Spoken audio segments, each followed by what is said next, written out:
Hi అండి, welcome back to sweet with bakes. నేను మీ లక్ష్మిని. ఈరోజు మీకు పిండి పట్టిన రోజే టెన్షన్ పడకుండా నెక్స్ట్ డే ఈజీ కొలతలతోటి కొబ్బరి బూరెలు ఎలా చేయాలో చూపించబోతున్నాను. అది ఎలాగో చూద్దాం.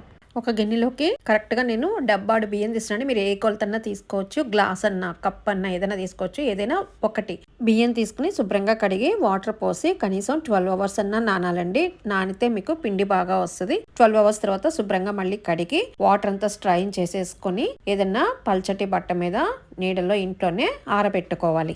ఇలా బియ్యం కొంచెం ఆరాక మిక్సీ జార్ తీసుకొని మెత్తగా పౌడర్ పట్టేసుకుని జల్లిళ్ళలో వేసుకుని జల్లించుకోవాలి. ఇలా జల్లించుకున్నాక పిండి ఆరకుండా నొక్కి పెట్టేసుకోవాలి. మళ్ళీ నెక్స్ట్ ట్రిప్ ఏమన్నా జల్లించినప్పుడు మనకి ఏమన్నా నూకలాగా బరకగా ఏమన్నా ఉన్నా కూడా మళ్ళీ నెక్స్ట్ బియ్యం వేసినప్పుడు అది వేసేసుకుని మళ్ళీ మెత్తగా గ్రైండ్ చేసుకోవాలి. అంతా పిండి జల్లించేసుకున్నాక బాగా నొక్కి పెట్టేసేసి మూత పెట్టేసేసి పిండి ఆరకుండా పక్కకు పెట్టుకోవాలి.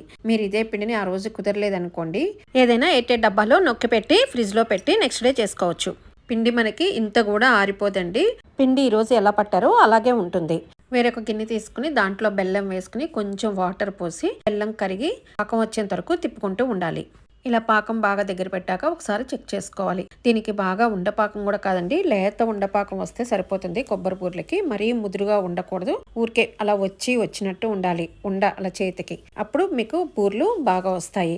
ఇప్పుడు మనం దాంట్లో పచ్చి కొబ్బరి తురుము వేసుకుని బాగా ఒకసారి కలిపి ఒక 5 నిమిషాలు ఉడకనిచ్చి దాంట్లో ఇలాచీ పౌడర్ కూడా వేసుకుని బాగా ఒకసారి అంతా కలిపి పాకం వేడిగా ఉన్నప్పుడే పిండిని కొంచెం కొంచెం వేసుకుంటూ స్పీడ్గా బాగా కలుపుకోవాలి. పిండి అంతా ఒకటేసారి వేయకూడదండి, చూసుకుంటూ కొంచెం కొంచెం కలుపుకోవాలి ఉండలు లేకుండా.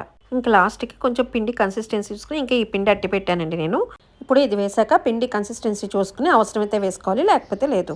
మనకి పిండి అంతా కలిపాక ఇలా కొంచెం జారుగా ఉండాలి. తర్వాత మీకు కొంచెం చల్లారాక గట్టి పడిపోద్ది. ఇలా జారుగా ఉన్నప్పుడు ఆపేసేసుకోవాలి. దీంట్లో కొంచెం నెయ్యి వేసి బాగా కలుపుకొని మూత పెట్టి నూనె కాగేలోపు పక్కకు పెట్టుకోవాలి. నేను అసలు పిండి పట్టిన రోజునే చేయలేదండి, నెక్స్ట్ డేనే చేశాను. ఎంత బాగా వచ్చినాయంటే చాలా బాగా వస్తాయండి. టెన్షన్ లేకుండా చేసుకోవచ్చు. చేతికి నూనె కానీ నెయ్యి కానీ రాసుకుని పిండి ముద్ద తీసుకుని లైట్గా ప్రెస్ చేసుకుని నూనెలో వేసుకుని స్టవ్ మీడియం ఫ్లేమ్లో పెట్టుకుని ఎర్రగా వేపుకోవాలి.